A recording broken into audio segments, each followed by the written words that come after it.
Sir James Hector, 1834 to 1907. James Hector was born in Edinburgh, Scotland on March 16, 1834. His father was a lawyer and a friend of Sir Walter Scott, the novelist. At 14 he graduated from Edinburgh Academy and went to work in his father's law office. Later, he became a clerk with an insurance company while he continued with his schooling. At 18 he entered Edinburgh University where he took medicine because only the medical school offered the courses in the natural sciences which were his main interest. In addition to his medical studies, Hector also seized the opportunity to study botany, chemistry, and natural history. In his spare time he took lectures in mineralogy, geology, and paleontology.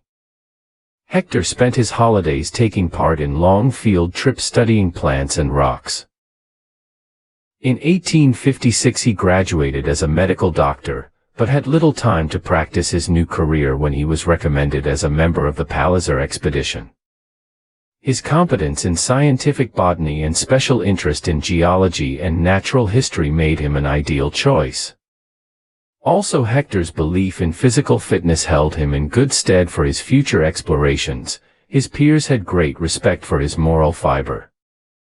He was admired and talked about by every man that traveled with him, and his fame as a traveler was a wonder and a byword among many a teepee that never saw the man, wrote Peter Erasmus, who was Hector's special assistant.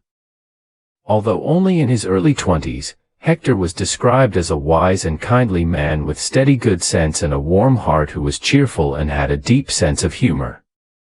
His training as a doctor also made it possible for him to help people they met, whether they were officers of the Hudson's Bay Company, missionaries, Métis, or Indians.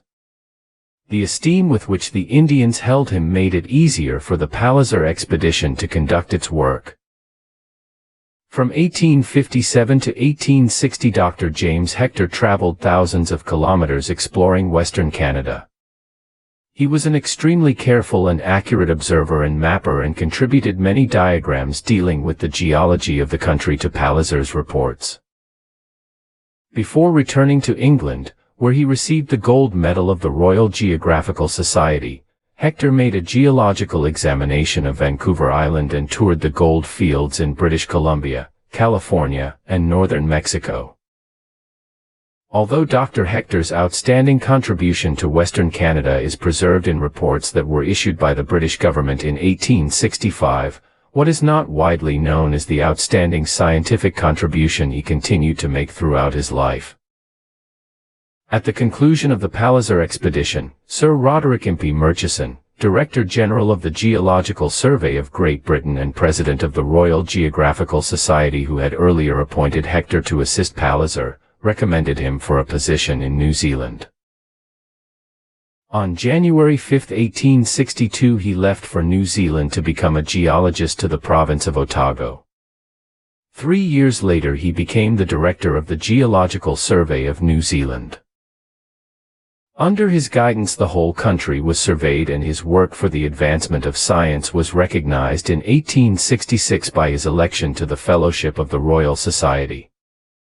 The botanical garden in the capital city, Wellington, was placed under his care, and for many years he was in charge of almost all the government departments offering scientific advice. In 1868 he was instrumental in forming the New Zealand Institute and was considered the most knowledgeable person on the natural resources of New Zealand. He was a prolific writer and contributed more than 71 scientific papers, of which 31 dealt with birds, whales and fish, 28 were about geological subjects, 3 were on botany and 9 were of a general nature. He encouraged extensive investigation of the botany of New Zealand, and 11 plants have the name Hectori included in their scientific name. This same year, 1868, he married the daughter of Sir David Munro. They had 2 sons and 3 daughters. Lady Hector died in 1930. Almost 24 years after her husband's death. When the University of New Zealand was established in Wellington in 1870, he was elected to the Senate. In 1885 he became Chancellor, a position he held until his retirement in 1903. In 1875 he visited England and Europe and was created a Companion of the Order of St. Michael and St. George, CMG, in recognition of his work with the Palliser Expedition 15 years earlier. The next year he was elected a Lyell Medalist by the Geological Society, and the same year, 1876, represented New Zealand at the United States Centenary Exhibition at Philadelphia. He received a knighthood in 1887. In 1903, Hector returned to Western Canada to revisit the scenes of his explorations nearly half a century before. He brought with him his son Douglas, and it is said that with high spirits he laughingly told people he met that he had come to see the place where he was almost buried alive, having awoken from unconsciousness after a fall from a horse to see that his men had already dug his grave. There is a tragic irony to the story. Shortly after his arrival, his son, Douglas, became ill. The boy's condition grew worse and he was rushed to Revelstoke Hospital, where he died from appendicitis. A granite block was placed on his son's grave. It is thought that the block was cut from the same piece of granite used to commemorate his father's discovery of the Continental Divide on the Kicking Horse Pass. Overcome with grief, Sir James Hector immediately returned home to New Zealand. He died 4 years later on August 16, 1907 at the age of 73.